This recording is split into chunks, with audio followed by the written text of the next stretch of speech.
దీనికి సంబంధించి ఆ రోజు ఏం జరిగిందో పరకామంలో శ్రీవారి భక్తులకి అవి ల్యాప్టాప్లో చూపిస్తాం మిత్రులారా. ల్యాప్టాప్ చూపించేసి మళ్ళీ వీడియోలో ఆ రోజు ఏం జరిగిందో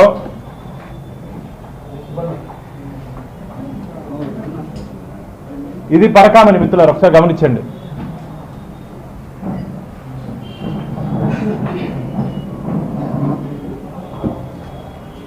మీకు ఆ పక్క వచ్చి బ్రీఫ్ చేస్తానండి.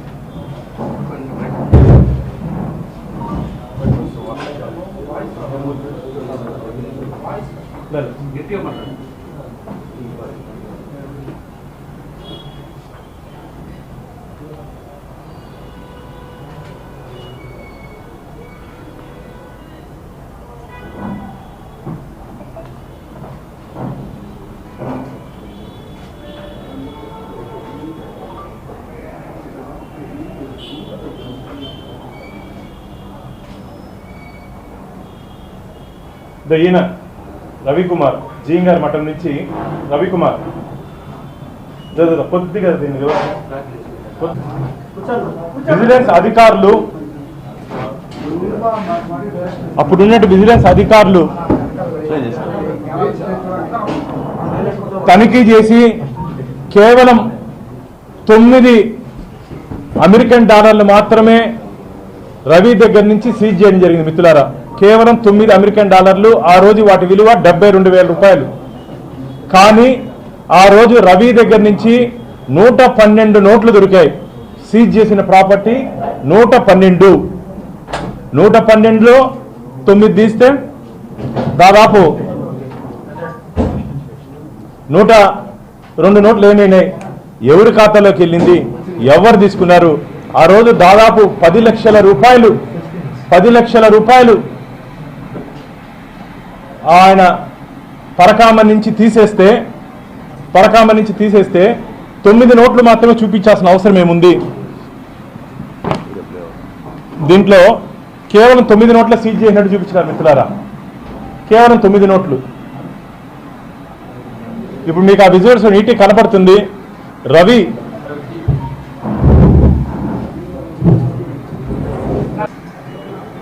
జాగ్రత్తగా గమనించినట్టయితే ఇంత కట్ట మిత్రులారా, 112 నోట్లు అంటే ఇంత కట్ట వస్తుంది.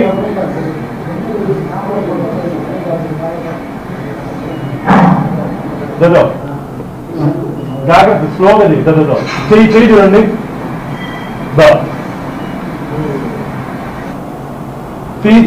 ఆ నోటు కట్టలు తీసుకొని మళ్ళీ పెట్టు. నోట్ల కట్టలు తీసి కాళ్ళ మధ్యలో దాచుకున్నాడు. మళ్ళా కొద్దిగా ఇంకొద్ది బ్యాక్ దాని అట్లా స్టార్ట్ చేసి కొద్దిగా పాస్ చేయొచ్చా? ఇంత కట్ట మిత్రులారా, ఇంత కట్ట నోట్లు బంగారు అమెరికన్ డాలర్స్ 112 నోట్లుంటే కేవలం 9 నోట్లకు మాత్రమే 9 మాత్రమే దొరికాయని చెప్పి ఎందుకు ఎఫ్ఐఆర్ చేశారు? ఎవరిని తప్పించడానికి, ఎవరిని మెప్పించడానికి? అసలు లోక్ అదాలత్లో కాంప్రమైజ్ అయ్యే కేసే కాదు ఇది. లోక్ అదాలత్లో కాంప్రమైజ్ అయ్యే కేసే కాదు ఇది.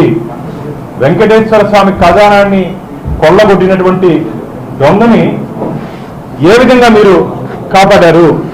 ఇందులో ఆ రోజు అధికారంలో ఉన్నటువంటి వైసీపీ నాయకులకి కొందరికి దీంట్లో వాటాలు వెళ్ళాయని చెప్పి మాకు ఫిర్యాదులు ఉన్నాయి. ఆ రోజు ఇక్కడ పనిచేసే అధికారులు, ఉన్నతాధికారులు కూడా దీంట్లో వాటాలు వెళ్ళాయని చెప్పి మాకు ఫిర్యాదులు ఉన్నాయి. కాబట్టి దీని మీద నిగ్గు తేల్చాలని చెప్పి నేను రాష్ట్ర DGP, director general of police వారికి ఒక మెమరాండం ఇవ్వడం జరిగింది.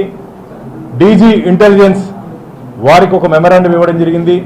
మొన్న ముఖ్యమంత్రి గారు తిరుపతికి వచ్చినటువంటి సందర్భంలో వారికి చెప్పడం జరిగింది, అన్న ఒక్కసారి లోక్ అదాలత్లో కేసు కాంప్రమైజ్ అయిన తర్వాత దాన్ని రీఓపెన్ చేయాలంటే హైకోర్టు నుంచి ఉత్తర్వులు తీసుకోవాలని, స్వామివారి విషయంలో రాజీ పోవాల్సిన అవసరం లేదు, మీరు ఈ కేసుని గట్టిగా ముందుకు తీసుకోబోండి అని చెప్పి ముఖ్యమంత్రి గారు నాకు, మా చైర్మన్ గారికి, ఆ రోజు దివాకర్ కూడా మాతో పాటు ఉన్నారు, మాకు ముఖ్యమంత్రి గారు ఆదేశాలు ఇవ్వడం జరిగింది. నిన్న అందులో భాగంగా హైకోర్టు శ్రీనివాస్ హైకోర్టుకి వెళ్తే హైకోర్టు డైరెక్షన్స్ ఇవ్వడం జరిగింది. ఇది టీటీడీ చరిత్రలోనే భారీ కుంభకోణం, భారీ దొంగతనం. గతంలో శ్రీకృష్ణదేవరాయల టైంలో స్వామివారి ఆలయంలో ఆభరణాలు దొంగలింపబడ్డాయి. ఆ సమయంలో 12 మందికి క్యాపిటల్ పనిష్మెంట్, అంటే ఆ రోజు రాజులు వారికి ఉరిశిక్ష ఇచ్చారు. మిత్రులారా, స్వామివారి సొత్తుని దొంగలిస్తే ఉరిశిక్ష పడింది, వారు క్యాపిటల్ పనిష్మెంట్ అంటారు. ఈరోజు దోచుకున్నాడు దర్జాగా బయట ఉన్నాడు, దోచుకున్న వాడి దగ్గర నుంచి చాలామంది దోచుకున్నారు. ఇదేం న్యాయమయ్యా? అసలు వెంకటేశ్వర స్వామి హుండీకి ఉన్నటువంటి పవిత్రత తెలుసా మీకు? కలియుగ ప్రత్యక్ష దైవం వెంకటేశ్వర స్వామికి నిలువు దోపిడిస్తారు. మిత్రులారా, ఇంట్లో ఏదన్నా ఇబ్బంది ఉంటే, వారు ఏదన్నా ముక్కుంటే ఆ సమయంలో మహిళలు ఒంటి మీద ఉన్నటువంటి నగల్లో మంగళసూత్రంతో పాటు నిలువు దోపిడి వెంకటేశ్వర స్వామి ఖజానాలోకి ఇస్తారు. అలాంటి పవిత్రమైనటువంటి హుండీ, ఆ హుండీ నుంచి వచ్చే కానుకల్ని పరకామణిలో కౌంట్ చేస్తారు. పరకామణి ఒక్కసారి హుండీలో పడినట్టు ప్రతి కానుక, ప్రతి రూపాయి, ప్రతి పైసా వెంకటేశ్వర స్వామి సొత్తు. వెంకటేశ్వర స్వామి సొత్తుని కొల్లగడ్డ వాడిని ఏ విధంగా కాపాడతారయ్యా మీరు? మళ్ళా ఈ మధ్య ఒక అభినవ అన్నమయ్య వచ్చాడు,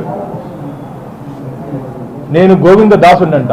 గోవింద దాసుడు అయితే ఒక వీణ తీసుకొని అన్నమయ్య మార్గం మొత్తం ప్రచారం చేయి, స్వామివారిని, మంచిది, పుణ్యం వస్తుంది.